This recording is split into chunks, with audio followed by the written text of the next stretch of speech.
today's topic, we're going to be talking about expectations and sort of the demands and the judgments that athletes sometimes place on themselves, and then how those can then affect their performance. So take us away. What do you think about this one?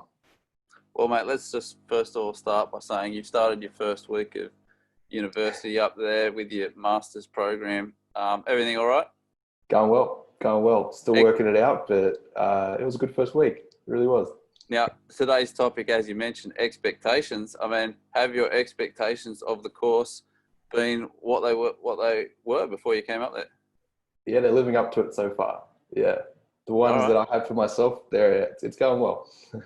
Very good. All right. So just for everyone out there, yeah, today's topic is expectations, and let's just clear the territory first of all and talk about, like, what are they and stuff like that. So first of all, an expectation, by my definition as a mental skills coach, is it's something that must happen. So when I explain it to athletes, it's something like, just to easily get the point across, I'll say something like, all right, look, you expect the sun to come up each day.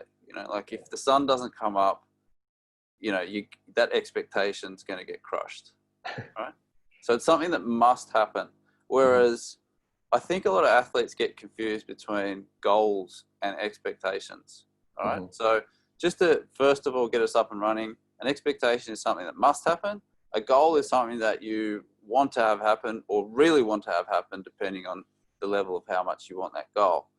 So, yeah, I mean, have you seen some examples where expectations can do some nasty things to athletes?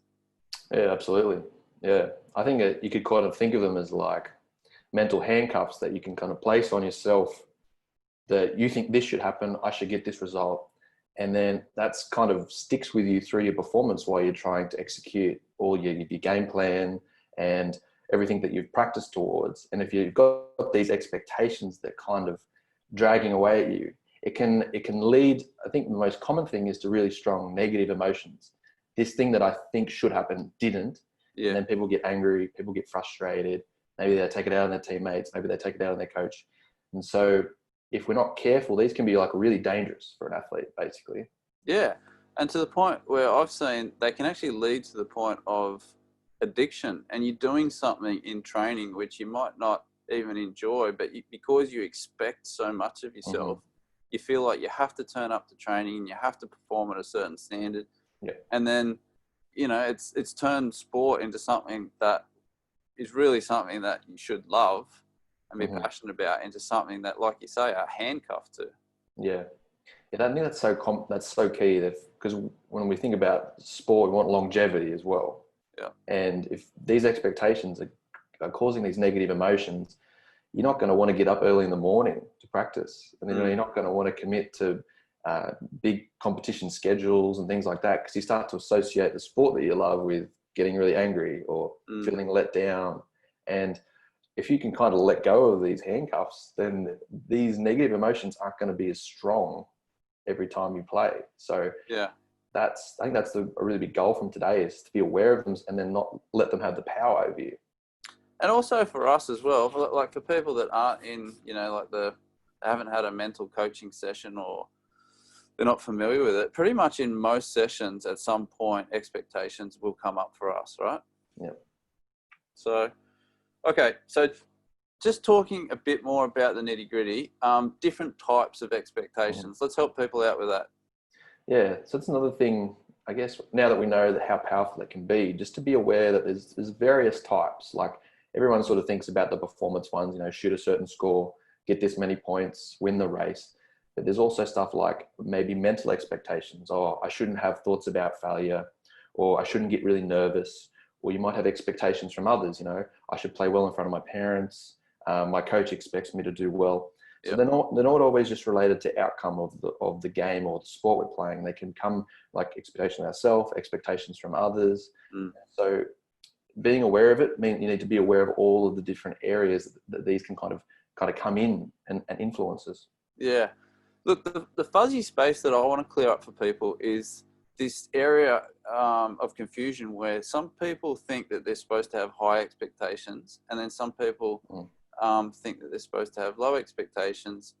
and some people are like, I don't know, maybe I'm supposed to have somewhere in between. I think that's where it gets really confusing for some athletes. So I just want to say a few things about that, right? Which is, yes, we do have some athletes who are amazing athletes. And you and I spoke about this beforehand, where high expectations for them coupled with high levels of confidence actually is a pretty effective formula, right? Yep.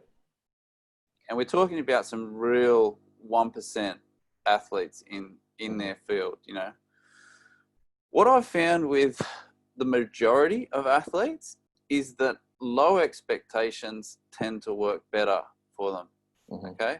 So talk to us a little bit about how low expectations can actually be a benefit and how that relates to confidence and how that kicks in. Yeah. Well, I guess we could think about it as an equation going together.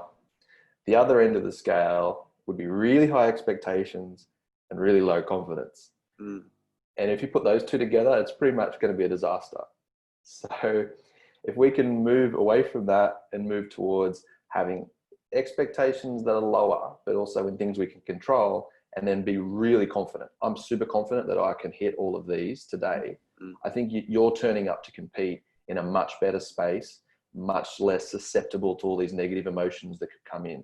So that's what we're trying to do. We're trying to, like, you should prepare for every competition, set your mindset, and we want the best mindset to sort of be like really durable for everything that competition throws at us. And I think that's the best formula. That's the best equation. Yeah. So going into a competition, with high expectations, like, I'm definitely going to win this one, and I've got to do this for my country or whatever the situation is. Yeah. It may sound good in your head or sound good to maybe managers or coaches, but in reality, in terms of actually getting a performance, a lot of the time, like with 8-9 times out of 10, you're probably going to get a better result where what you just prescribed. It can be a bit of a false sense of saying, oh, this person, they win all the time and they have high expectations. Then you don't realize all the people that lost, they probably had the high expectations as well. So it's kind of like a false sense of security and just thinking that I need to have high expectations to do well. Like everybody wants to win. Everyone wants to, play really well. The winners they achieve that, but there's a whole lot of people that don't. So just be aware of that. It's just just because the winners have high expectations sometimes doesn't mean it's the right mentality to take into the game. Yeah. And like a lot of things in life, you have to find an individual formula that works quite well for you, So for some people, higher expectations do function a bit better, but, and this is definitely worth figuring out for yourself where you sit on that kind of spectrum of, because it's just plays such a big role in everything you're going to do. All right. So what else do we need to talk about here? Anything else kind of content wise for people that you want to throw in, or you think you're happy with it? I think, let's talk about, all right. So what sort of expectations should we have? What sort of things should we be thinking about approaching our next competition with? What are some more helpful expectations to have? Sure. Yeah. Good question. So, I mean, some mental coaches recommend that you just have none. You just have no expectations and you go in there totally free, and it sounds a little bit like ideal. I think it's actually quite hard for people to do that one. Yeah. I don't mind it as a strategy. If you can get to that place, I think it can produce some phenomenal performances, but probably a more realistic stepping stone for someone who's coming from a place of high expectations and, low confidence and that type of cycle. You're probably better off going with some expectations around what you mentioned before, some controllable factors. Like, I expect to turn up an hour beforehand, to get myself ready. I expect to get my gear ready the night before. These are things that, really, if you don't attend to, well, then, you can't really be that cranky if you have a bad performance. All right. I think that's a good domain to put them in. I expect to be respectful to my teammates, something like that. Yeah. I expect to have a really good breathing routine when I'm out there. And that also gets your focus in on the right stuff when you are really nervous, or when you are sort of in the heat of competition, I think, as well. So your expectations can help you bring you into the moment, and because we're trying to control stuff not that's going to happen tomorrow, like stuff that's happening right now while I compete. So I think what that also does is, there are certain things in sport that you just have to take care of, right? If you're realistic about improving. So it does benchmark for you some area which is like, hey, I've got to get this stuff done, and that's a good thing. And then if you don't, I mean, you literally should be cranky with yourself afterwards because you haven't taken care of it. If you turn up 5 minutes before, I'll be angry at you as well. Yeah, that's not good. So that's healthy. You know, we're not saying live in this positive bubble for your entire life. Like, you have to have a full range of emotions here to access the best out of yourself, right? Yep. So, yeah, that's probably the first place to start with it. And then from there, just leveling up your goals. So really just saying, right, I've got my expectations locked in.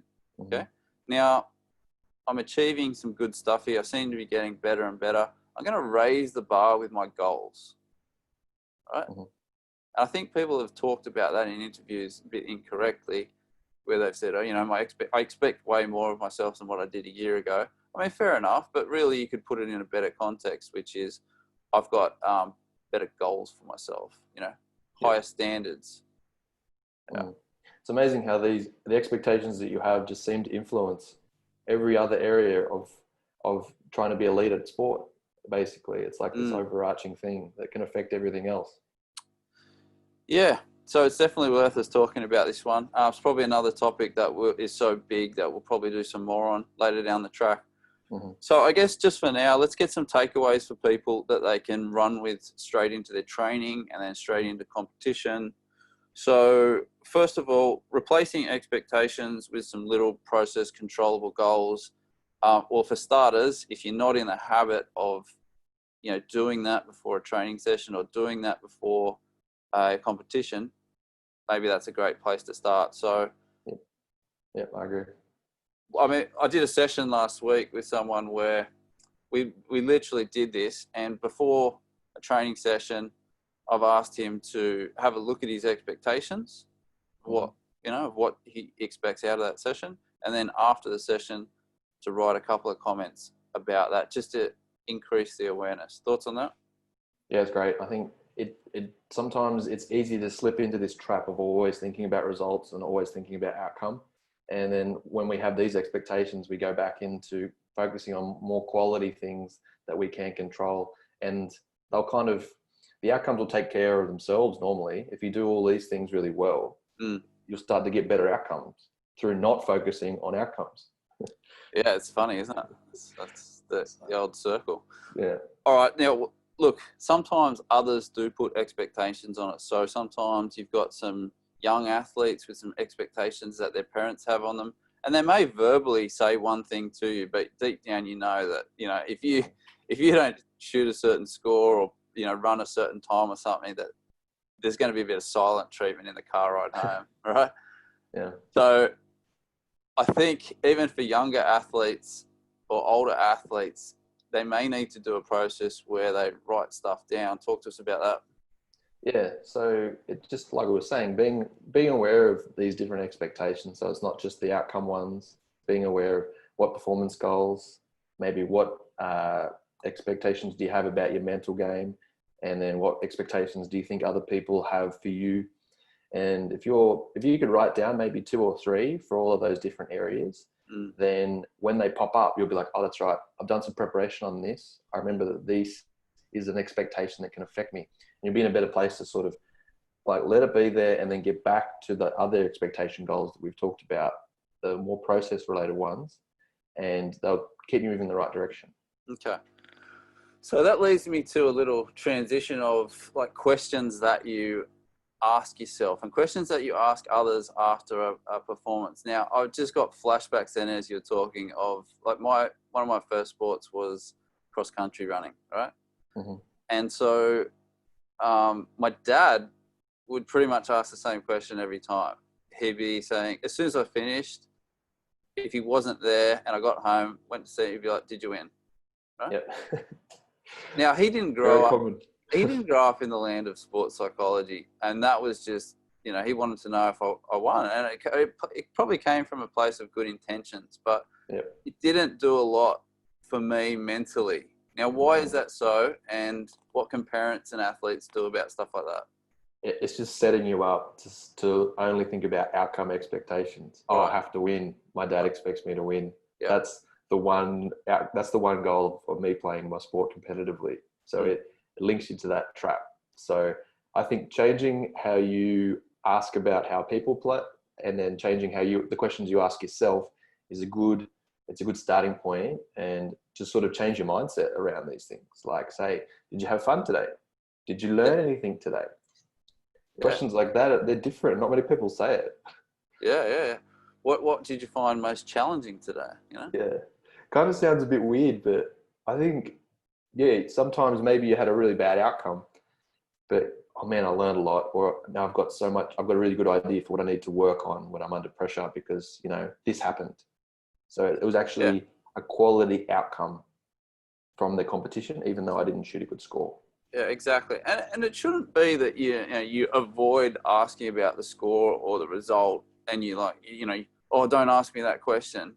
You don't want to have that mindset towards it. You want to be comfortable in saying, if someone does ask you how you're going mid competition or after the tournament or whatever, you can comfortably deal with it. But it's just we're directing our own focus toward more of a process driven thing to get better results long term. The questions that you control, so the ones that you ask. Yeah.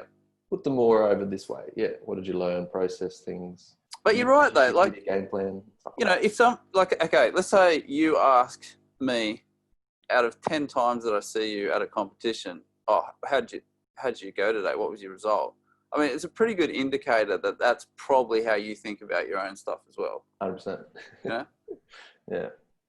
If you could start to change the questions, you'll actually be doing some good sort of work internally for changing your expectations.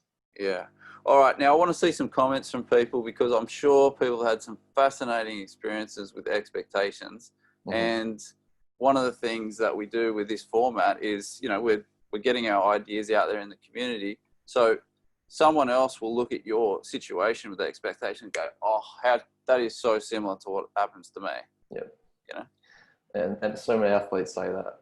It's amazing. Even across a whole range of sports, they fight similar battles with things like this. Yes. All right. So, look, I think that's pretty good for expectations. Anything else flush through your mind, or are you pretty happy with that? I think that's good. Yeah. Think about the expectations. Think about asking better questions, and think about how they affect your emotions. Okay. Very good, peoples. Well, been enjoyable as always, and we will see you in the next one. Take care.